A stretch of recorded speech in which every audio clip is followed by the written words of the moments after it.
Hello everyone, welcome to Earnest Academy. പുതിയൊരു ക്ലാസ്സിലേക്ക് എല്ലാവർക്കും സ്വാഗതം. അപ്പോൾ ഇന്ന് നമ്മൾ വന്നിരിക്കുന്നത് ഫിംഗർ പ്രിന്റ് സെർച്ചർ എന്ന് പറയുന്ന ഒരു പുതിയ നോട്ടിഫിക്കേഷൻ വരുന്നതും അതുമായി റിലേറ്റ് ചെയ്ത കാര്യങ്ങൾ ഡിസ്കസ് ചെയ്യാനും കുറച്ച് പ്രീവിയസ് ഇയർ ക്വസ്റ്റ്യൻസ് ഡിസ്കസ് ചെയ്യാനുമാണ്. അപ്പോൾ ഫിംഗർ പ്രിന്റ് സെർച്ചർ എന്ന് പറയുന്നത് പോലീസ് സെക്ഷനിലുള്ള ഒരു നല്ല ഒരു ആക്ച്വലി ഒരു പോസ്റ്റ് ആണ്. ഇതിന്റെ നമുക്ക് ആ ഒരു എക്സാം ക്രാക്ക് ചെയ്യണമെങ്കിൽ ആക്ച്വലി ആദ്യം നമ്മൾ മനസ്സിലാക്കേണ്ടത് ആ എക്സാമിന്റെ ഒരു സ്ട്രക്ചർ എന്താണ്, എങ്ങനെയാണ് അതിന്റെ സിലബസ്, എങ്ങനെയാണ് അതിന്റെ ഒരു മാർക്ക് ഡിസ്ട്രിബ്യൂഷൻ അല്ലെ എന്ന് അത് അറിഞ്ഞാലാണ് നമുക്ക് ആ പരീക്ഷയെ ക്രാക്ക് ചെയ്യാനും നമുക്ക് അതനുസരിച്ച് ഒരു സ്റ്റഡി പ്ലാൻ ഉണ്ടാക്കി എക്സാമിലോട്ട് എത്താനും സാധിക്കുള്ളൂ. അന്നേരം നോക്കൂ, ഇതിന്റെ ഒരു മാർക്ക് ഡിസ്ട്രിബ്യൂഷന്റെ സ്ട്രക്ചർ നോക്കൂ. ഫിസിക്സിന് 40 മാർക്ക്, കെമിസ്ട്രിക്ക് 40 മാർക്ക്, അതുപോലെ IT-ക്ക് 10, കോൺസ്റ്റിറ്റ്യൂഷൻ ആ റിലേറ്റഡ് ആയിട്ടുള്ള കാര്യങ്ങൾക്ക് 10 മാർക്ക്. അപ്പോൾ ഇത് ആക്ച്വലി നമ്മളെ ഓരോരുത്തരെയും പരീക്ഷ എഴുതുന്ന ഓരോ ആൾക്കാരെയും കുഴപ്പമില്ലാതെ പ്രശ്നമാക്കാത്ത ഒരു ഇതാണ്, എന്താ പറയാ, ഒരു ഡിസ്ട്രിബ്യൂഷൻ ആണ്, മാർക്ക് ഡിസ്ട്രിബ്യൂഷൻ അല്ലെ. ഫിസിക്സിലും കെമിസ്ട്രിയും BSc ഫിസിക്സോ കെമിസ്ട്രിയോ യോഗ്യതയുള്ളവർക്കാണ് ഈ പരീക്ഷ എഴുതാൻ സാധിക്കുക. അപ്പോൾ എന്തായാലും ഫിസിക്സ് പഠിച്ചവര് കെമിസ്ട്രിയും നമ്മൾ സബായിട്ട് പഠിച്ചു കാണും, അതുപോലെ കെമിസ്ട്രി പഠിച്ചവര് ഫിസിക്സും അറിയുന്നവരായിരിക്കും എന്തായാലും. പിന്നെ നമുക്ക് IT-യും കോൺസ്റ്റിറ്റ്യൂഷനും അത് നമ്മളെ കുറച്ച് കാലമായി ഈ കോമ്പറ്റേറ്റീവ് എക്സാംസിന് പഠിച്ചുകൊണ്ടിരിക്കുന്ന ആൾക്കാർക്കും അതല്ലാതെ തന്നെ നമുക്ക് ഈ പഠിക്കുകയാണെങ്കിലും എത്തിപ്പെടാൻ പറ്റുന്ന ഒരു ഫീൽഡ് തന്നെയാണ് IT-യും കോൺസ്റ്റിറ്റ്യൂഷനും ഒക്കെ പറയുന്നത്. നമുക്ക് അറിയുന്ന കാര്യങ്ങളാണ്. IT എന്നൊക്കെ പറയുമ്പോൾ നമുക്ക് ഡെയിലി ഇല്ലേ, നമ്മൾ ഒരുപാട് ആ സെഷനൊക്കെ ആയിട്ട് ഡീൽ ചെയ്യുന്ന ഒരു ആൾക്കാരാണ് ഇന്നത്തെ സമൂഹത്തിലുള്ളവർ. സോ കോൺസ്റ്റിറ്റ്യൂഷനെ കുറിച്ച് നമ്മൾ ചെറിയ ക്ലാസ്സുകളിലൊക്കെ പഠിച്ചിട്ടുണ്ട്. അപ്പോൾ അതൊക്കെ ഒന്ന് പൊടിതട്ടി എടുക്കേണ്ട ആവശ്യമുള്ളൂ. ഇതിൽ മെയിൻ ആയിട്ട് നമുക്ക് മേജർ മാർക്ക് ഡിസ്ട്രിബ്യൂഷൻ നോക്കൂ. ഫിസിക്സിൽ 40-ഉം കെമിസ്ട്രിക്ക് 40-ഉം. അവിടെ ഒരു നല്ലൊരു മാർക്ക് സ്കോർ ചെയ്യാൻ പറ്റിക്കഴിഞ്ഞാൽ നമുക്ക് ആക്ച്വലി എക്സാമിന് നല്ലപോലെ നമുക്ക് റാങ്ക് ലിസ്റ്റിൽ ഏറ്റവും ഉയർന്ന സെഷനിൽ തന്നെ എത്താൻ സാധിക്കും. അപ്പോൾ ആക്ച്വലി നമ്മളൊരു എക്സാം, കോമ്പറ്റേറ്റീവ് എക്സാം എഴുതുന്ന സമയത്ത് നമ്മൾ ആ റാങ്ക് ലിസ്റ്റിന്റെ എവിടെയെങ്കിലുമൊക്കെ എത്തിപ്പെടാനല്ല ശ്രമിക്കേണ്ടത്. ആദ്യത്തെ റാങ്കുകളിൽ എത്താൻ ശ്രമിക്കുമ്പോഴാണ് ആക്ച്വലി നമ്മുടെ ആ ഒരു ജോലിയുടെ ചാൻസ് നമ്മൾ സേഫ് ആക്കണത്. അപ്പോഴേ സത്യം പറഞ്ഞാൽ, അല്ലാതെ നമ്മൾ റാങ്ക് ലിസ്റ്റിൽ എവിടെയോ ഉണ്ട്, സപ്ലിമെന്ററി ലിസ്റ്റിലുണ്ട്, ഇതൊന്നും നമ്മളെ കഷ്ടപ്പാട് തന്നെയാണ്. എങ്കിൽ പോലും നമുക്കൊരു ജോലിയുടെ ഒരു കാര്യത്തിന് ജോലി കിട്ടണം അല്ലെ, ആ റാങ്ക് ലിസ്റ്റിൽ വന്ന് ജോലി കിട്ടണം എന്നുള്ളതിന് നമുക്ക് ഏറ്റവും ഉയർന്ന റാങ്കിൽ എത്തുക തന്നെ അത് തന്നെയാണ് മുഖ്യം. അപ്പൊ ആദ്യത്തെ ഒരു 20ഓ അല്ലെങ്കിൽ ഒരു 10ഒക്കെ ആയാൽ നമ്മൾ സേഫായി, നമുക്കൊന്നും പിന്നെ ആലോചിക്കേണ്ട. ഇതാണെങ്കിൽ പെട്ടെന്ന് പ്രൊമോഷൻസ് കിട്ടുന്ന ഒരു നല്ലൊരു പോസ്റ്റും കൂടിയാണ് ഈ ഫിംഗർ പ്രിന്റ് സെർച്ചർ എന്ന് പറയുന്നത്. നല്ല അട്രാക്റ്റീവ് ആയിട്ടുള്ളൊരു സാലറി പാക്കേജും ഒക്കെ ഉള്ള ഒരു ജോലിയാണ്. മാത്രമല്ല ഈ സിലബസ് നോക്കൂ, നമ്മുടെ ഈ GK എന്ന് പറയുന്ന ഒരാളുടെ കടന്നതായിട്ട് ഇതിലില്ല. നമ്മളെ കുറെ എല്ലാവരും കുഴപ്പിക്കുന്ന ഒരു പോർഷൻ ആണ് അല്ലെ, ജനറൽ നോളേജ്. എവിടുന്ന് വേണമെങ്കിൽ ചോദിക്കാം. കറന്റ് അഫയേഴ്സ് നമുക്ക് എവിടുന്ന് വേണമെങ്കിൽ ചോദിക്കാം. ഇപ്പൊ നടന്നുകൊണ്ടിരിക്കുന്ന സകല പരീക്ഷയ്ക്കും എന്താണ്, ഈ കറന്റ് അഫയേഴ്സിന് 20 മാർക്ക് 10 മാർക്ക് അങ്ങനെയൊക്കെ വരുമ്പോൾ എവിടുന്ന് വേണമെങ്കിൽ ക്വസ്റ്റ്യൻസ് വരാം. ഈ ഒരു പരീക്ഷയ്ക്ക് നോക്കൂ, അതില്ല. Physics, chemistry, IT, constitution. Actually നമ്മൾ സേഫ് ആണ്. ഈ BSc ഫിസിക്സും കെമിസ്ട്രിയും പഠിച്ചവര് സിസ്റ്റമാറ്റിക് ആയി ഇപ്പൊ തന്നെ പഠിച്ചു തുടങ്ങിയാൽ ആക്ച്വലി നമുക്ക് റാങ്ക് ലിസ്റ്റിൽ ഉയർന്ന പൊസിഷനിൽ എത്താൻ സാധിക്കും. അപ്പൊ ഒരു ഗ്രാജുവേറ്റ് ലെവലാണ് ആക്ച്വലി ഇതിന്റെ ഒരു സിലബസ് എന്ന് പറയുന്നത്. ഫിസിക്സ് പഠിച്ചുകൊണ്ടിരിക്കുന്നതും പഠിപ്പിച്ചുകൊണ്ടിരിക്കുന്നതുമായ ആൾക്കാരും എല്ലാവരും ഉണ്ടായിരിക്കും. അവർക്ക് physics most of all common ആയിരിക്കും. 40-ല് നമ്മൾ എത്ര നമ്മൾ നോക്കാതെ ഏകദേശം ഒരു 30 ആ റേഞ്ചിലൊക്കെ നമുക്ക് എപ്പോഴും ഈ എക്സാംസിന് പ്രിപ്പയർ ചെയ്തിരിക്കുന്നവർക്ക് കുറെയൊക്കെ നമുക്ക് അറിയുണ്ടാവും. എന്നിരുന്നാൽ പോലും ഈ പറഞ്ഞ കൂട്ടം സിസ്റ്റമാറ്റിക് ആയിട്ടുള്ള സ്റ്റഡി ഇല്ലെങ്കിൽ നമുക്ക് എക്സാം ഹാളിൽ ഒരുപാട് കൺഫ്യൂഷൻസ് വരാൻ ചാൻസ് ഉണ്ട്. അപ്പൊ ഫിസിക്സിന് 40 ആ ആൾക്കാർക്ക് നമുക്ക് എന്താ, കെമിസ്ട്രി ചിലപ്പോൾ ഒരുപക്ഷെ ആദ്യം മുതലേ പഠിച്ച് നമുക്ക് തുടങ്ങേണ്ട ആവശ്യം വരും. അപ്പൊ ഒരു സിസ്റ്റമാറ്റിക് ആയി ഒരു ടൈം ടേബിൾ വെച്ച് ഇപ്പൊ തന്നെ പഠിച്ചു തുടങ്ങിയാലാണ് എക്സാം ആകുമ്പോഴേക്കും നമുക്ക് ഈ ഒരു സിലബസും ഈ ഒരു കണ്ടന്റുകളും എല്ലാം നമ്മൾ കുറച്ച് എഫേർട്ട് എടുത്താൽ സുഖമായിട്ട് സത്യത്തിൽ പാസ്സാവുന്ന ഒരു എക്സാം ആണ് ഈ ഫിംഗർ പ്രിന്റ് സെർച്ച് എന്ന് പറയുന്നത്. ഓക്കെ ആണേ. അപ്പോൾ ഇതൊക്കെയാണ് എക്സാമിന്റെ ഒരു കാര്യങ്ങളും. ഇങ്ങനെയൊക്കെയാണ് എക്സാം നോട്ടിഫിക്കേഷൻ വരാൻ പോകുന്നു. നോട്ടിഫിക്കേഷൻ വന്നു കഴിഞ്ഞ് പിന്നെ കൺഫർമേഷൻ കൊടുത്തു കഴിഞ്ഞൊക്കെ പഠിക്കാൻ നിൽക്കുമ്പോൾ നമ്മുടെ ഒരു മാനസിക നില പ്രശ്നമാവും. നമുക്ക് എവിടെ നിന്നൊക്കെയാ പഠിക്കേണ്ടതെന്ന് അറിയാത്തൊരവസ്ഥയാവും. അപ്പൊ അതിനേക്കൊക്കെ നല്ലത് നോട്ടിഫിക്കേഷൻ വരാൻ പോകുന്നു എന്ന് പറയുമ്പോൾ ഇപ്പൊ തന്നെ നമ്മൾ എന്ത് ചെയ്യണം, പഠിച്ചു തുടങ്ങണം. അതാണ് ഏറ്റവും വേണ്ടതായിട്ടുള്ള കറക്റ്റ് ആയിട്ടുള്ള ഒരു കാര്യം എന്ന് പറയുന്നത്. അപ്പോൾ ഈ ബിഗ് ഏൺസ്റ്റ് അക്കാഡമിയിൽ നമുക്ക് ഒരു കോഴ്സ് അവൈലബിൾ ആണ്. കോഴ്സ് സ്റ്റാർട്ട് ചെയ്യുന്നുണ്ട്. എല്ലാവരും താല്പര്യമുള്ളവർ ജോയിൻ ചെയ്യാം. ഓക്കെ. അപ്പൊ ഇന്ന് നമ്മൾ ഈ സെഷനിൽ നമ്മൾ ആക്ച്വലി നോക്കാൻ പോകുന്നത്, പിന്നെ അതുപോലെ സിലബസ് പഠിക്കുക ഇമ്പോർട്ടന്റ് ആണ്. ശരിയാണ്, സിലബസ് പഠിക്കണം. എല്ലാ ഭാഗവും നമുക്ക് പറ്റാവുന്ന രീതിയിൽ കവർ ചെയ്ത് പഠിക്കേണ്ടത് വളരെ ആവശ്യം തന്നെയാണ്. എന്നിരുന്നാൽ പോലും പ്രീവിയസ് ഇയർ ക്വസ്റ്റ്യൻ സോൾവ് ചെയ്യുക, അതുപോലെ ഫ്രീക്വന്റ് ആയി MCQ സോൾവ് ചെയ്യുക. ഇതൊക്കെയാണ് ആക്ച്വലി ഒരു ക്വസ്റ്റ്യൻ പേപ്പർ കാണുമ്പോൾ എങ്ങനെ ആ ക്വസ്റ്റ്യൻസ് നമുക്ക് ഡീൽ ചെയ്യണം എന്ന് നമ്മളെ എന്താ പറയാ, നമുക്ക് അതിനുള്ള കഴിവ് കിട്ടാൻ വേണ്ടി നമ്മൾ ചെയ്യേണ്ടത് അതാണ്. എങ്ങനെ ആ നമ്മുടെ റോങ് ഓപ്ഷനെ എലിമിനേറ്റ് ചെയ്ത് എങ്ങനെ നമ്മൾ ആ കറക്റ്റ് ഓപ്ഷനിൽ എത്തണം എന്നുള്ളത് നമുക്ക് ഈ ഫ്രീക്വന്റ് ആയിട്ട് എന്ത് ചെയ്യണം, ഈ MCQ സോൾവ് ചെയ്യണം, ഫ്രീക്വന്റ് ആയി പഴയ ക്വസ്റ്റ്യൻ പേപ്പേഴ്സ് എടുത്ത് നോക്കണം, അതുപോലെ തന്നെ പുതിയ പാറ്റേൺ ക്വസ്റ്റ്യൻസ് ഒക്കെ നമ്മൾ ചെയ്ത് നോക്കണം. ഇതൊക്കെ ചെയ്താലാണ് ആക്ച്വലി ഒരു എക്സാം നമുക്ക് എങ്ങനെ ആ ഒരു ഹാളിൽ എങ്ങനെ ഈ ക്വസ്റ്റ്യൻസിനെ കൈകാര്യം ചെയ്യണം എന്നുള്ള ആ ഒരു ഐഡിയ നമുക്ക് കിട്ടുള്ളൂ. അപ്പൊ ഇന്നത്തെ ഈ ഒരു സെഷനിൽ ആക്ച്വലി നമ്മൾ കുറച്ച് ക്വസ്റ്റ്യൻസ് പ്രീവിയസ് ഇയർ ആയിട്ട് ചോദിച്ചിട്ടുള്ള കുറച്ച് ക്വസ്റ്റ്യൻസ് ആണ് ഡിസ്കസ് ചെയ്യുന്നത്. നോക്കൂ, നമുക്ക് ഒന്നാമത്തെ ക്വസ്റ്റ്യനിലോട്ട് പോകാം. Oscillator in an electronic circuit is used four. Actually പഴയ നമ്മുടെ ഒരു പാറ്റേൺ ഒക്കെ വെച്ച് സിലബസ് ഒക്കെ നോക്കുന്ന സമയത്ത് ഇലക്ട്രോണിക്സ് ഇവർക്ക് നല്ല താല്പര്യമുള്ള ഒരു മേഖലയായിട്ടാണ് തോന്നുന്നത്. കാരണം 5-6 മാർക്കാണ് ഇലക്ട്രോണിക്സ് എന്ന ഒരു പോർഷനിൽ നിന്ന് നമുക്ക് കിട്ടാവുന്ന ചോദ്യം. അപ്പൊ ഇലക്ട്രോണിക്സിന്റെ എന്നിരുന്നാൽ പോലും വളരെ ഡീപ്പായിട്ടൊന്നും സർക്യൂട്ട്സിന്റെ വളരെ കാര്യങ്ങളൊന്നും അതിലോട്ടൊന്നും പോകുന്നില്ല. ബിക്കോസ് ഇതൊരു PSC എക്സാമിനേഷൻ ആണ്. അതിന്റെ ആക്ച്വലി നമ്മൾ ഏകദേശം കാര്യങ്ങളൊക്കെ മനസ്സിലാക്കുക തന്നെയാണ് വേണ്ടത്. അപ്പൊ ഒരു 6 ക്വസ്റ്റ്യനോളം നമുക്ക് ഈ ഒരു ഇലക്ട്രോണിക് സെക്ഷനിൽ diode, oscillator, transistor, multi vibrators, അതിന് 2-3 ക്വസ്റ്റ്യൻ കഴിഞ്ഞ ക്വസ്റ്റ്യൻ പേപ്പറിൽ കണ്ടിരുന്നു.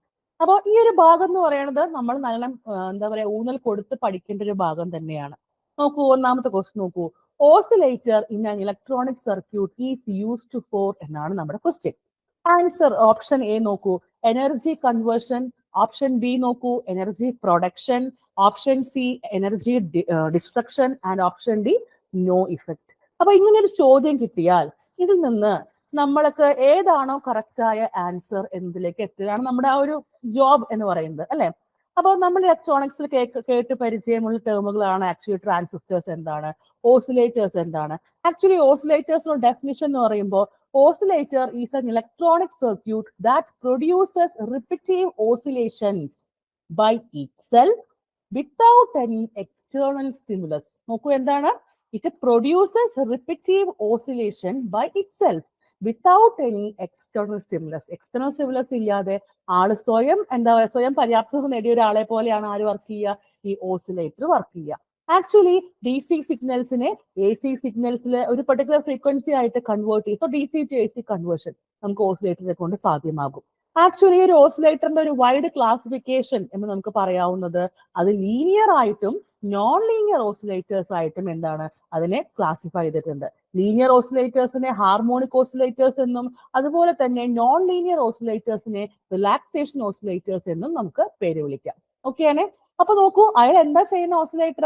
അയാൾ DC-നെ എന്ത് ചെയ്യുന്നു? AC ആയി കൺവേർട്ട് ചെയ്യുന്നു. അപ്പോൾ ആക്ച്വലി നമുക്ക് ആക്ച്വലി അറിയുന്ന ഒരു അറിവ് അത് മാത്രമേ ഉള്ളെങ്കിൽ പോലും നമുക്ക് ഓപ്ഷനിലേക്ക് നോക്കൂ. എനർജി പ്രൊഡക്ഷൻ, അവിടെ ഒരു പ്രൊഡക്ഷൻ നടക്കുന്നുണ്ടോ? ഇല്ല. എനർജി ഡിസ്ട്രക്ഷൻ നടക്കുന്നില്ല. നോ ഇഫക്റ്റും ശരി അല്ല, എന്തെങ്കിലും ഒരു പണി ഇയാൾ ചെയ്യുന്നുണ്ടായിരിക്കും, അല്ലെ? നോക്കൂ, അപ്പൊ നോക്കൂ, DC-നെ AC ആക്കുന്നു. അവിടെ പുതുതായിട്ടൊന്നും സംഭവിക്കുന്നില്ല. അവിടെ സംഭവിക്കേണ്ടത് എന്താണ്? ഒരു എനർജി കൺവേർഷൻ, അല്ലെ? ഒരു മാറ്റം. സോ ഏതാണ് നമ്മുടെ ഇത് ഇത്രയും പറയുമ്പോൾ തന്നെ നമുക്ക് ഏകദേശം ആൻസർ മനസ്സിലാവും. ഏതാണ്? Oscillator is N electronic circuit that is used for energy conversion. Energy conversion ഉപയോഗിക്കുന്ന ഒരു ഇലക്ട്രോണിക് സർക്യൂട്ട് ആണ് എന്ത്? ഈ പറഞ്ഞ കൂട്ടം നമ്മുടെ ഓസിലേറ്റർ.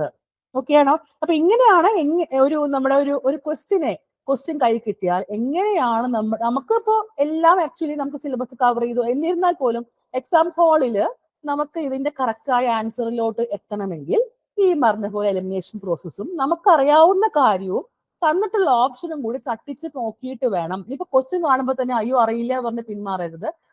എനിക്കിതിൽ അറിയാവുന്ന കാര്യം എന്താണ്, അത് ഈ ഓപ്ഷനുമായിട്ട് എങ്ങനെയാണ് നമുക്ക് അതിനെ ഒന്ന് കൺവേർട്ട് ചെയ്ത് ആൻസറിലോട്ട് എത്താൻ പറ്റുക എന്നുള്ളതാണ് നമ്മൾ ഓരോ ആൾക്കാരും എക്സാം ഹാളിൽ ശ്രദ്ധിക്കേണ്ട കാര്യം. ഓക്കെ ആണേ? Okay, so moving on to our next section. Identify the weakest force.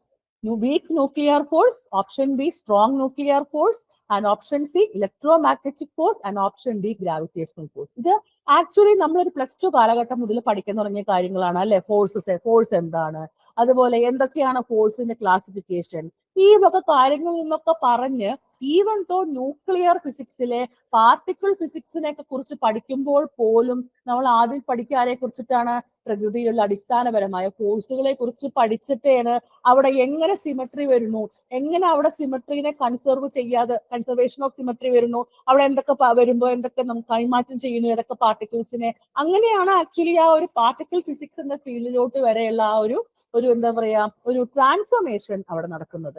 അപ്പൊ നമുക്ക് അടിസ്ഥാനപരമായിട്ടുള്ള ഇത് ആക്ച്വലി നമുക്കൊരു മെക്കാനിക്സിന്റെ ഫീൽഡിൽ നിന്നൊക്കെ വരുന്ന ഒരു ക്വസ്റ്റ്യൻ ആണ്, ബേസിക് ആയിട്ടുള്ള ഒരു ക്വസ്റ്റ്യൻ ആണ്. വീക്കസ്റ്റ് ഫോഴ്സിനെ കണ്ടുപിടിക്കാനാ പറഞ്ഞിരിക്കുന്നത്. അപ്പൊ നമുക്കറിയാം 4 തരം ഫോഴ്സ് ഉള്ള ഈ കൊടുത്തിരിക്കുന്ന ആൾക്കാർ തന്നെയാണ്. സ്ട്രോങ് ന്യൂക്ലിയർ ഫോഴ്സ്, അയാളാണ് ഏറ്റവും സ്ട്രോങ്, പേര് പറയണ പോലെ തന്നെയാണ് സ്ട്രോങ് ന്യൂക്ലിയർ ഫോഴ്സ്. പറഞ്ഞ കൂട്ടം വീക്ക് ന്യൂക്ലിയർ ഫോഴ്സും ഉണ്ട്.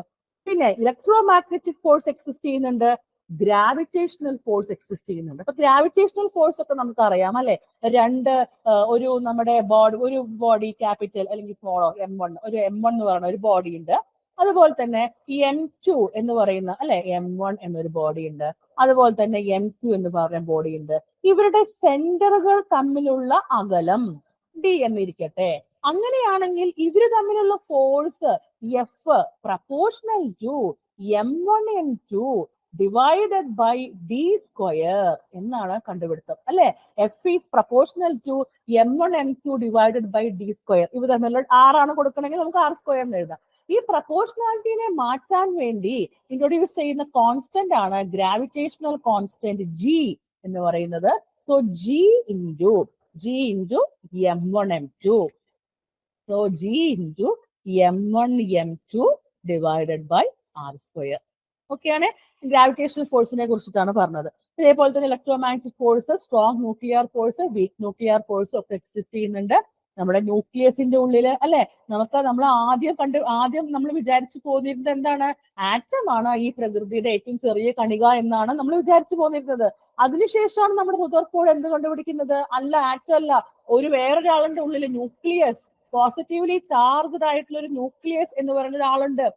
അദ്ദേഹത്തിന്റെ ഫേമസ് ആയ നമ്മുടെ ഗോൾഡ് ഫോയിൽ എക്സ്പെരിമെന്റ് അല്ലെ, alpha particle gold foil scattering എക്സ്പെരിമെന്റിലൂടെ അദ്ദേഹം കണ്ടെത്തി, അല്ല ന്യൂക്ലിയസ് പറഞ്ഞ അയാളുടെ ചാർജ് പോസിറ്റീവ് ആണ് അല്ലെ. ഒരു സ്പെരിക്കൽ ആയിട്ടുള്ള അദ്ദേഹം കണ്ടുപിടിച്ചപ്പോ എന്താ പറഞ്ഞ, ഏകദേശം ഒരു സ്പെരിക്കൽ ആയിട്ടുള്ള ഒരു പോസിറ്റീവ് ചാർജ്ഡ് ബോഡി ഈ ആറ്റത്തിന്റെ നടുവിലുണ്ട്. അയാളുടെ ഉള്ളിലുള്ള 2 ആൾക്കാരാണ് ആര്, നമ്മുടെ പ്രോട്ടോൺസും ന്യൂട്രോൺസും അല്ലെ. അവരെ ഒരുമിച്ച് നമ്മൾ വിളിക്കുന്ന പേരാണ് ന്യൂക്ലിയോൺസ്. അപ്പൊ ഈ ഒരു മേഖലയിൽ ന്യൂക്ലിയർ ഫിസിക്സിൽ അല്ലെങ്കിൽ ന്യൂക്ലിയർ ഫിസിക്സ് ആണ് ആ ഒരു ഫീൽഡ് എന്ന് പറയുന്നത്, എങ്കിൽ പോലും ന്യൂക്ലിയസുമായി ബന്ധപ്പെട്ടിട്ടുള്ള ഫോഴ്സിനെയാണ് സ്ട്രോങ് ന്യൂക്ലിയർ ഫോഴ്സും ഉണ്ട്, വീക്ക് ന്യൂക്ലിയർ ഫോഴ്സും ഉണ്ട്. ഓക്കെ, ഏകദേശം ഈ ഓപ്ഷൻസ് ആക്ച്വലി ക്വസ്റ്റ്യൻസ് അങ്ങനെ പഠിക്കേണ്ടത് നല്ലൊരു മെത്തേഡാണ്. കാരണം നമുക്കൊരു ക്വസ്റ്റ്യൻ ഒരു ഉത്തരം എന്നുള്ളതിനൊക്കെ അപ്പുറം ആ ബാക്കിയുള്ള 3 ഓപ്ഷൻ എന്തുകൊണ്ട് വന്നില്ല എന്ന് നമ്മൾ അറിഞ്ഞിരിക്കുന്നതും പിന്നെ അതിനെ കുറിച്ച് പഠിക്കേണ്ടതാവുമ്പോൾ അത് പുതിയൊരു നോളജും ആവും. നമുക്ക് ആ ഒരു എന്താ പറയാ വേറെ ക്വസ്റ്റ്യൻ വന്നു കഴിഞ്ഞാൽ അന്ന് പഠിച്ച ആ കാര്യം ഇന്നിവിടെ നമുക്ക് എന്ത് ചെയ്യാൻ പറ്റും, അപ്ലൈ ചെയ്യാൻ പറ്റും. ഓക്കെ ആണേ. സോ നമ്മളോട് ചോദിക്കേണ്ടത് എന്താണ്, ഐഡന്റിഫൈ ദ വീക്കസ്റ്റ് ഫോഴ്സ് എന്നാണ് പറയുന്നത്. ഇതിലെ ഏറ്റവും വീക്കസ്റ്റ് ഫോഴ്സ് എന്ന് പറയുന്നത് ഏത് ഫോഴ്സ് ആണ്, നമ്മുടെ ഓപ്ഷൻ ഡി ആയിട്ടുള്ള ഗ്രാവിറ്റേഷണൽ ഫോഴ്സ് ആണ് ഏറ്റവും വീക്കസ്റ്റ് ആയിട്ടുള്ള ഫോഴ്സ് എന്ന് പറയുന്നത്. Okay, gravitational force, that is my option D is the correct answer. Okay ആണോ? ഗ്രാവിറ്റേഷണൽ ഫോഴ്സ് ആണ് വീക്കസ്റ്റ് ഫോഴ്സ്. അയാൾക്ക് എന്താണ്, ഇൻഫിനിറ്റ് റേഞ്ച് ആയിരിക്കും, പക്ഷെ അയാൾ എങ്ങനെയാണ്, ശക്തി വീക്കസ്റ്റ് ആയിട്ടുള്ള ആളാണ്, വീക്കസ്റ്റ് ഫോഴ്സ് ആണ്. ഓക്കെ, സോ ആ ക്വസ്റ്റ്യനും ക്ലിയർ ആയി എന്ന് വിചാരിക്കുന്നു. Moving on to my next question. Which among the following is not the unit of time? ഫിസിക്സിനെ കുറിച്ച് പഠിക്കുമ്പോൾ നമ്മൾ ആദ്യം പഠിക്കുക എന്താണ്, എന്തൊക്കെയാണ് യൂണിറ്റ്സ് അല്ലെ, എന്തൊക്കെയാണ് മെഷർമെന്റ്സ്, അവരുടെ യൂണിറ്റ്സ് എന്താണ്. മലയാളത്തിലാണെങ്കിൽ അളവുകളും യൂണിറ്റുകളും എന്ന ഭാഗമായിരിക്കും നമ്മൾ ആദ്യം പഠിക്കുക അല്ലെ. യൂണിറ്റ്സ് ആൻഡ് മെഷർമെന്റ്സ് ആണ് പ്ലസ് 1 പോകുന്നത് കുട്ടിയെ ആദ്യം പഠിപ്പിക്കുക. അടിസ്ഥാനപരമായ യൂണിറ്റുകൾ ഏതൊക്കെയാണ്, 7 അടിസ്ഥാനപരമായ യൂണിറ്റുകൾ ഏതൊക്കെയാണ്, അവരുടെ കറസ്പോണ്ടിങ് ആയിട്ടുള്ള SI യൂണിറ്റ് ഏതാണ്. ഇനി ഈ യൂണിറ്റ് സിസ്റ്റം തന്നെ അല്ലെ, 1960 നിലവിൽ വന്ന ഈ യൂണിറ്റ് സിസ്റ്റം എത്ര തരം, 3 തരം ഉണ്ട് നമുക്കറിയാം. 3 തരം യൂണിറ്റ് സിസ്റ്റം ഉണ്ട്. അതിൽ ബേസിക് ആയിട്ടുള്ളത് ആരാണ്, നമ്മുടെ SI യൂണിറ്റ് സിസ്റ്റം ആണ്. അതില് ഈ നമ്മുടെ ഈ 7 ആൾക്കാർ നമ്മൾ പല യൂണിറ്റ്സിലേക്ക് മാറ്റുമ്പോൾ, 3 എണ്ണത്തിലേക്ക് മാറ്റുമ്പോൾ അവിടെ നമ്മുടെ യൂണിറ്റ് മാറാതെ നിൽക്കുന്ന ആള് ടൈമാണ്. ഒക്കെ നമുക്ക് അറിയാവുന്നതും എന്നിരുന്നാൽ പോലും പൊടിതട്ടി എടുക്കേണ്ടതുമായിട്ടുള്ള അടിസ്ഥാനപരമായ കാര്യങ്ങളാണ് അല്ലെ. MKS FPS ഒക്കെ യൂണിറ്റ് സിസ്റ്റം ഉണ്ടെന്നൊക്കെ നമുക്ക് അറിയുന്നുണ്ടായിരിക്കും. MKS unit system, FPS unit system, അതുപോലെ തന്നെ നമ്മുടെ SI. ഇതിൽ നമ്മൾ ഓരോ ആൾക്കാരും കിലോഗ്രാം, ഗ്രാം, ഓരോരുത്തരുടെ അടിസ്ഥാനപരമായ ആൾക്കാര് അത് ഈ യൂണിറ്റ് സിസ്റ്റത്തിൽ എന്തായിരിക്കും, അപ്പുറത്തിൽ എന്തായിരിക്കും എന്നൊക്കെ നമുക്ക് ഏകദേശം അറിയാം. അറിഞ്ഞില്ലെങ്കിൽ പോലും അത് നമ്മളൊന്ന് മനസ്സിലാക്കി വെക്കേണ്ടതാണ്. ഓക്കെ, സോ ക്വസ്റ്റ്യൻ എന്താണ്? Which among the following is not the unit of time? ടൈമിന്റെ യൂണിറ്റ് അല്ലാത്തത് എന്നാണ്. ആ അടിസ്ഥാനപരമായ കാര്യം എന്നൊക്കെ ഒന്ന് വിട്ടേ, ഇതിൽ ടൈമിന്റെ യൂണിറ്റ് അല്ലാത്തത് എന്ന്. കാരണം ഈ ഒരു പരീക്ഷയുടെ സിലബസ് എന്ന് പറയുമ്പോൾ ഡിഗ്രി ലെവൽ സിലബസ് ആണ്. അപ്പോ അതിന്റെ ഒരു സ്റ്റാൻഡേർഡ് ക്വസ്റ്റ്യൻസും നമുക്ക് പ്രതീക്ഷിക്കാം. അത് നമ്മൾ വിചാരിക്കേണ്ടത് തന്നെയാണ്. നോക്കൂ, നമുക്ക് ഒന്നാമതായി കിടക്കുന്നു പാർസെക്, രണ്ടാമത് മില്ലി സെക്കൻഡ്. അപ്പൊ ഓപ്ഷൻ കാണുന്ന ഒരാൾക്ക് മില്ലി സെക്കൻഡ് എന്തായാലും ടൈമിന്റെ യൂണിറ്റ് ആയിരിക്കും എന്ന് നമുക്ക് വെറുതെ ഊഹിക്കാം. ആണ്. Lunar month, solar day. ഈ parsec, lunar month, solar day, ഇവരെ കുറിച്ചൊന്നും വലിയ അറിവില്ലാത്ത ഒരാൾക്ക് എന്തായാലും ഓപ്ഷൻ തെറ്റിപ്പോകും അല്ലെ. സോ എന്താണ് ഈ പാർസെക് എന്ന് പറയുന്നത്? പാർസെക് അല്ലെങ്കിൽ അയാളെ പാരലാറ്റിക് സെക്കൻഡ് എന്നാണ് പറയുന്നത്. ഇതൊരു ഡിസ്റ്റൻസിന്റെ യൂണിറ്റ് ആണ്. എന്തിന്റെ യൂണിറ്റ് ആണ്? ഡിസ്റ്റൻസിന്റെ യൂണിറ്റ് ആണ് പാർസെക് എന്ന് പറയുന്നത്. ഒരു പാർസെക് എന്ന് പറയുന്നത് 3.26 ലൈറ്റ് ഇയർ ആണ്. എത്ര? 3.26 ലൈറ്റ് ഇയർ ആണ് ഒരു പാർസെക് എന്ന് പറയുന്നത്. അയാൾ എന്തിന്റെ യൂണിറ്റ് നമ്മൾ പറഞ്ഞു? ഡിസ്റ്റൻസിന്റെ യൂണിറ്റ് ആണ് എന്ന് പറഞ്ഞു, അല്ലെങ്കിൽ ലെങ്ത്തിന്റെ യൂണിറ്റ് ആണെന്ന് പറഞ്ഞു. അപ്പൊ അതിനെ ഉത്തരം കിട്ടിയേ which among the following is not the unit of time എന്നാണ്. ശരി, നമ്മുടെ ഏതന്നെയാണ് ആൻസർ. എന്നിരുന്നാൽ പോലും നമുക്ക് ബാക്കിയുള്ളവരെ 3 പേരെയും മനസ്സിലാക്കണം. മില്ലി സെക്കൻഡ്, മില്ലി സെക്കൻഡ് എന്ന് പറയുന്നത് ടൈമിന്റെ യൂണിറ്റ് തന്നെയാണ്. മില്ലി എന്ന് പറയുമ്പോൾ റേഞ്ച് എത്രയാ? മില്ലി 10⁻³ അല്ലെ. മൈക്രോ എന്ന് പറയുമ്പോൾ 10⁻⁻6. നാനോ എന്ന് പറയുമ്പോൾ 10⁻⁻10. ആങ്സ്ട്രോം വരുമ്പോ എത്രയാവും? 10⁻⁻10. പിന്നെ താഴത്തോട്ട് പോകുന്നതോറും പൈക്കോ എന്ന് പറയുന്നത് എത്രയാണ്? 10⁻⁻12. ഫെംറ്റോ എന്ന് പറയുന്നത് എത്രയാണ്? നമ്മുടെ ന്യൂക്ലിയസിന്റെ ഒക്കെ റേഞ്ച് വരുമ്പോൾ 10⁻⁻15 അല്ലെ. Millisecond. ഓക്കെയാണേ. അടുത്തത് നോക്കൂ, ആരാണ്? Lunar month. ഒരു ലൂണാർ മന്ത് എന്ന് പറയുന്നത് ടൈമിന്റെ ഒരു യൂണിറ്റ് ആണ്. ലൂണാർ മന്ത് എന്ന് പറയുന്നത് ടൈമിന്റെ യൂണിറ്റ് ആണ്. അതെന്ന് പറയുന്നത് actually time between 2 successive new moons or full moons അല്ലെ. ഒരു 2 സക്സസീവ് ആയിട്ടുള്ള ന്യൂ മൂണിന്റെയോ അല്ലെങ്കിൽ ഫുൾ മൂണിന്റെയോ ഇടയിലുള്ള ടൈമിനെയാണ് എന്ത് വിളിക്കുന്നത്? ലൂണാർ മന്ത് എന്ന് വിളിക്കുന്നത്. അപ്പൊ ലൂണാർ മന്ത് എന്ന് പറയുന്നത് എന്തിന്റെ യൂണിറ്റ് തന്നെയാണ്? ടൈമിന്റെ. ഇതൊക്കെ ഒരു പക്ഷേ നമ്മൾ അത്ര സുപരിചിതമല്ലാത്ത കാര്യങ്ങളാണ്, പഠിച്ചാൽ മാത്രമേ കിട്ടുള്ളൂ. സോ അതും എന്തിന്റെ യൂണിറ്റ് ആണ്? ടൈമിന്റെ യൂണിറ്റ് ആണ്. ഇനി സോളാർ ഡേ, സോളാർ ഡേ എന്ന് പറയുന്നത് എന്താണ്?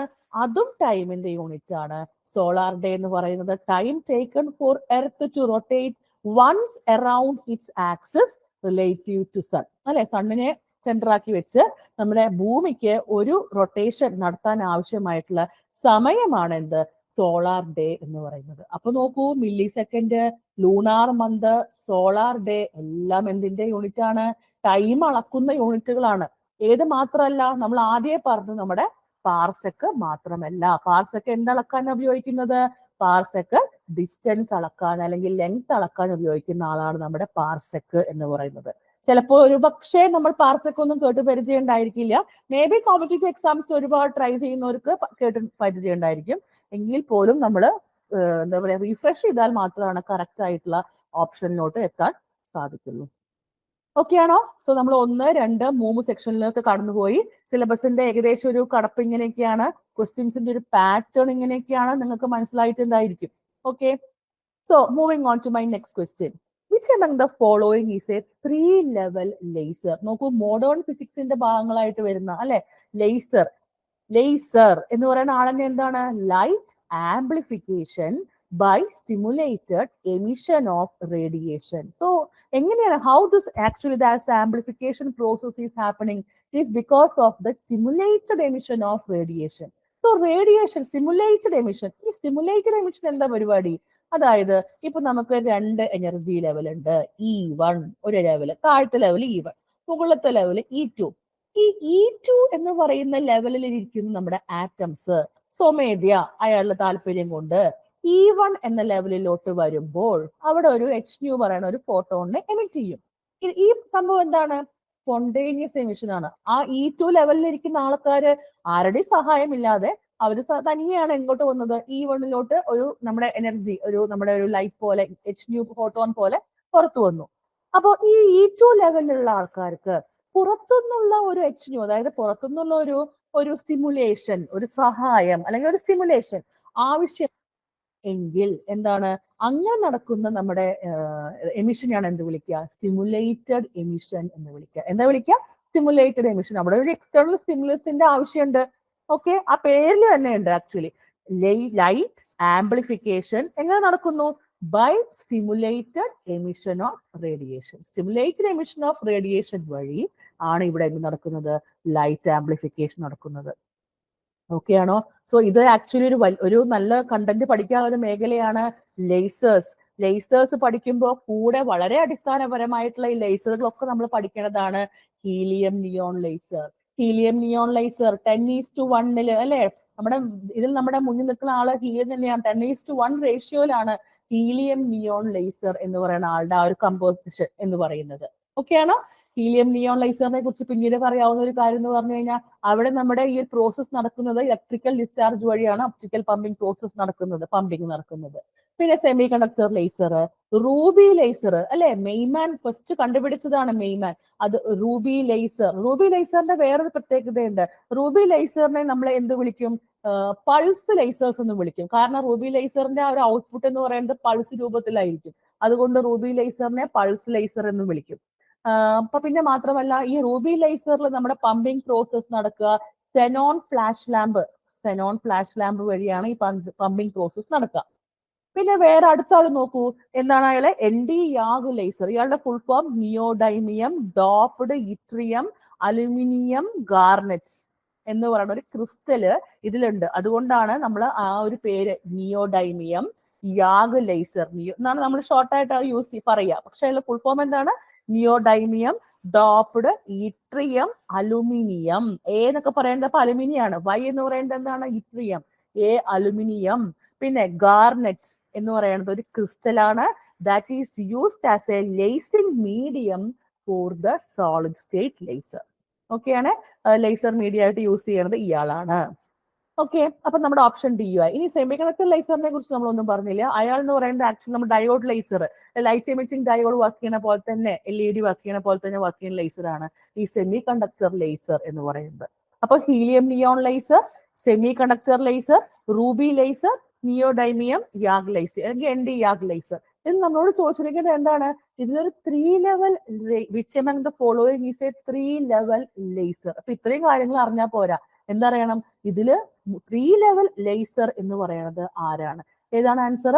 Ruby laser. നമ്മുടെ മെയ്മാൻ കണ്ടുപിടിച്ച റൂബി ലേസർ ആണ് 3 ലെവൽ ലേസർ. കാരണം അതിലൊരു നമ്മുടെ ലെവൽ എന്ന് പറയുന്നത് നമ്മുടെ ബേസിക് ആയ ലെവലും മുകളിൽ 2 ലെയറും വരും. ഓക്കെ, അതുകൊണ്ട് അതാണ് 3 ലെവൽ ലേസർ എന്ന് പറയാൻ കാരണം. ക്ലിയർ ആണോ? അപ്പൊ നമ്മുടെ ലേസർ എന്ന സെക്ഷനിൽ ഏകദേശം എല്ലാ കാര്യങ്ങളും പഠിക്കേണ്ടതാണ്. ലേസറും ലേസിംഗ് ആക്ഷനും മാത്രം പഠിച്ചാൽ പോരാ. വളരെ അടിസ്ഥാനപരമായ ലേസേഴ്സ് തന്നെയാണ് ആക്ച്വലി 4 ഓപ്ഷനിൽ കൊടുത്തിരിക്കുന്നത്. Helium neon laser, semiconductor laser, ruby laser, ND YAG laser. ഓക്കെയാണേ. സോ അതാണ് നമ്മുടെ 4ാമത്തെ ക്വസ്റ്റ്യനും അതുമായി റിലേറ്റ് ചെയ്ത കാര്യങ്ങളും. മനസ്സിലായെന്ന് വിചാരിക്കുന്നു. സോ നമുക്ക് നമ്മുടെ 5ാമത്തെ ക്വസ്റ്റ്യനിലോട്ട് പോയാലോ? 5ാമത്തെ ക്വസ്റ്റ്യൻ നോക്കാം. വീണ്ടും കണ്ടോ, ഇലക്ട്രോണിക്സിന് അത്ര ഇമ്പോർട്ടൻസ് ഉള്ളത് കൊണ്ടാണ് ഇലക്ട്രോണിക്സ് ഒരു ക്വസ്റ്റ്യനും കൂടി ഇട്ടത്. 6, 7, 5, 6, 7 ഈ ഒരു നമ്പറിൽ ഉറപ്പായി നമുക്ക് ഈ എക്സാമിന് ലേസർ സെക്ഷനിൽ ക്വസ്റ്റ്യൻ പ്രതീക്ഷിക്കാവുന്നതാണ്. നോക്കൂ, identify the multivibrator which generate square wave of its on. നോക്കൂ, മൾട്ടി വൈബ്രേറ്റർ, അയാൾ സ്ക്വയർ വേവ് ജനറേറ്റ് ചെയ്യും. Square wave of its on, അയാൾ സ്വയം, without any external help.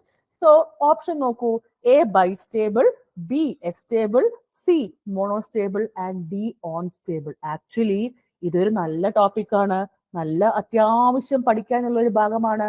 Multi vibrators എന്താണ്, ഇതിൽ എസ്റ്റേബിൾ മൾട്ടി വൈബ്രേറ്റർ എങ്ങനെ പ്രവർത്തിക്കുന്നു, ബൈസ്റ്റേബിൾ മൾട്ടി വൈബ്രേറ്റർ എങ്ങനെ പ്രവർത്തിക്കുന്നു, മോണോസ്റ്റേബിൾ മൾട്ടി വൈബ്രേറ്റർ എങ്ങനെ പ്രവർത്തിക്കുന്നു, ഓൺ സ്റ്റേബിൾ പിന്നെ ഓക്കെ ഇല്ല, ബൈസ്റ്റേബിൾ, എസ്റ്റേബിൾ, മോണോസ്റ്റേബിൾ, ഇനി ഒരുപാട് മൾട്ടി വൈബ്രേറ്റേഴ്സ് ഉണ്ട് ആക്ച്വലി. ഇതൊക്കെ എങ്ങനെ പ്രവർത്തിക്കുന്നു എന്ന കാര്യം നമുക്ക് പഠിക്കേണ്ട ഒരു കാര്യം തന്നെയാണ്. നമ്മളോട് ചോദിച്ചിരിക്കുന്നത് identify the multivibrator which generate square wave of its own. Square wave സ്വയം ഉണ്ടാക്കുന്ന മൾട്ടി വൈബ്രേറ്റർ ഏതാണെന്നാണ്. സോ ഔട്ട്പുട്ട് സ്ക്വയർ വേവ് വരുന്നത് ഏതിലാണ്? എസ്റ്റേബിളിലാണ്. എസ്റ്റേബിൾ മൾട്ടി വൈബ്രേറ്റർ ആണ്. എസ്റ്റേബിൾ മൾട്ടി വൈബ്രേറ്ററിനെ വിളിക്കുന്ന പേര് square wave generator, free running oscillator എന്നും വിളിക്കുന്നുണ്ട്. ഓക്കെ, എസ്റ്റേബിളിനെ സ്ക്വയർ വേവ് ജനറേറ്റർ അല്ലെങ്കിൽ ഫ്രീ റണ്ണിംഗ് ഓസിലേറ്റർ എന്ന് നെയിമും ആരുടെ തന്നെയാണ്? ഈ പറഞ്ഞ നമ്മുടെ എസ്റ്റേബിൾ മൾട്ടി വൈബ്രേറ്ററിന്റെയാണ്. ഓക്കെ ആണോ? സോ നമുക്കൊരു ചെറിയൊരു ഇൻട്രൊഡക്ഷൻ സെക്ഷൻ അല്ലെങ്കിൽ ഒരു എന്താ പറയാ ഒരു ഇൻട്രൊഡക്ഷൻ തന്നെ. എക്സാം ഇങ്ങനെയൊക്കെയാണ്, ഈ നമ്മുടെ ഫിംഗർ പ്രിന്റ് സെർച്ചർ എന്ന് പറഞ്ഞ എക്സാം ഇങ്ങനെയൊക്കെയാണ്, അതിന്റെ സിലബസിന്റെ ഒരു കിടപ്പ് ഇങ്ങനെയാണ്. ഫിസിക്സ്, കെമിസ്ട്രി, ഗ്രാജുവേറ്റ് ലെവലുള്ള അത്യാവശ്യം നല്ലപോലെ പഠിച്ചാൽ മാത്രം എന്ന് പറഞ്ഞാൽ പോലും പഠിച്ചാൽ നല്ലപോലെ പഠിച്ചാൽ സുഖമായിട്ട് ക്രാക്ക് ചെയ്യാവുന്ന ഒരു എക്സാം കൂടിയാണ്. ഞാൻ പറഞ്ഞു നേരത്തെ കറണ്ട് അഫയേഴ്സ് എന്ന് പറഞ്ഞൊരു പോർഷനേ ഇല്ല, അതുകൊണ്ട് നമ്മൾ സേഫ് ആണ് ആക്ച്വലി. അപ്പോൾ നമ്മുടെ സിലബസ് നല്ലപോലെ കവർ ചെയ്യണമെങ്കിൽ ഒരു ഏർലി സ്റ്റഡി തന്നെ നമുക്ക് വേണം. അപ്പോൾ അതുകൊണ്ട് എല്ലാവരും നല്ലപോലെ പഠിച്ചു തുടങ്ങുക. ഫിസിക്സും കെമിസ്ട്രിയും ഡിഗ്രി ഉള്ളവർക്ക് എഴുതാൻ പറ്റുന്ന നല്ലൊരു പരീക്ഷയാണ് ഈ ഫിംഗർ പ്രിന്റ് സെർച്ചർ എന്ന് പറയുന്ന ഈ പരീക്ഷ. അപ്പൊ നല്ലപോലെ പഠിച്ച് എക്സാം ക്രാക്ക് ചെയ്യാൻ ശ്രമിക്കുക. നമ്മളൊരു മോഡൽ പോലെയാണ് 5 ക്വസ്റ്റ്യൻസ് നമ്മൾ ഡിസ്കസ് ചെയ്തത്. ക്ലിയർ ആയി എന്ന് വിചാരിക്കുന്നു. Thank you.